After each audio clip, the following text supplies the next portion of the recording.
Hoxe, infelizmente, con moita tristeza, volvemos a asistir a un acto de devaluación dos máximos recoñecementos da cidade que vostedes insisten en reducir aos premios anuais do Gran Rei Sol. Non? De 23 recoñecementos entre as dúas medidas da cidade e as 21 propostas de designación como vigueses e vigueses distinguidos, 21 deses 23 recoñecementos son a proposta do Grupo Municipal Socialista e apenas dous dos grupos da oposición.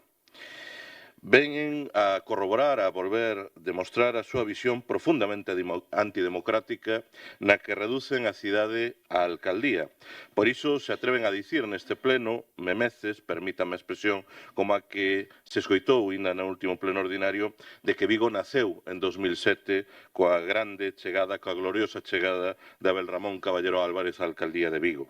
Seguen sen entender que Vigo é moito máis que a vostedes, que a cidade é plural e diversa e non cabe nas estreitas costuras da súa temporal maioría absoluta neste pleno.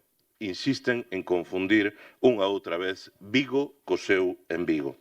Por iso, dende o Bloque Nacionalista Galego, temos que volver a exixir, volver a demandar a necesidade imperativa, en termos de hixiene democrática, dun novo regulamento de honras e distincións para unha efectiva democratización destes recoñecementos, non?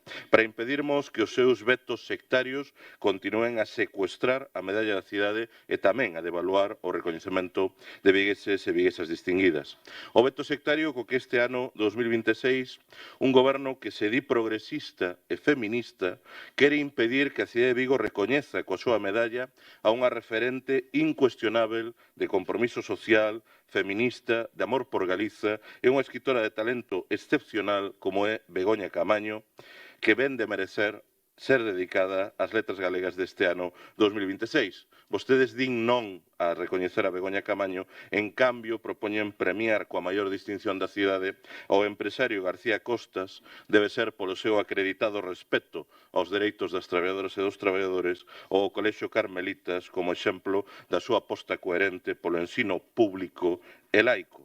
Non é de extrañar con estas propostas que o alcalde presuma cada vez que pode do apoio maioritario que recibe entre os votantes da dereita e mesmo de Vox. Non? As propostas retratan e demostran cal é o seu afán.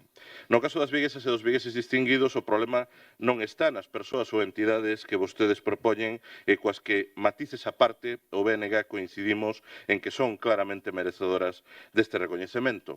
O problema, máis unha vez, son as exclusións sectarias e arbitrarias das propostas formuladas polo BNG como tamén por parte de outros grupos. Cal é o motivo polo que vostedes se negan a que o Concello de Vigo recoñeza como vigueses e viguesas distinguidas a son de seu? A primeira orquesta folk de Galiza, un referente internacional de música tradicional que pasea o nome da nosa cidade polos escenarios de Europa.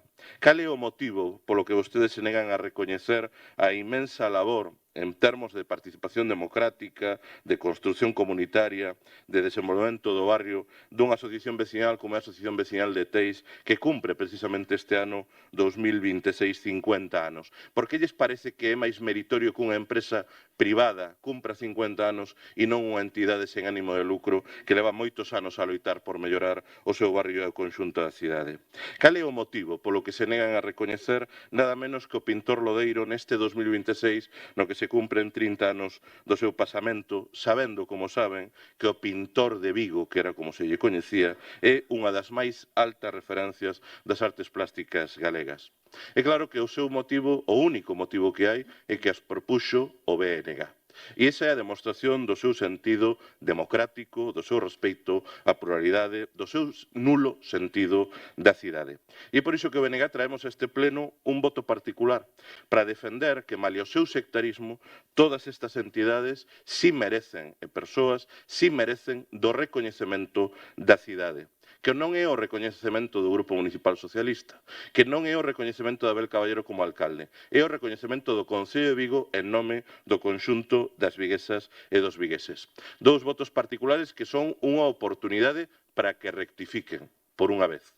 Unha oportunidade para garantirmos que os recoñecementos da cidade son de toda a cidade e non apenas dunha parte. para que demostren que, dende logo, teñen inda algún mínimo respeito pola diversidade, pola pluralidade e por esta cidade. Máis nada.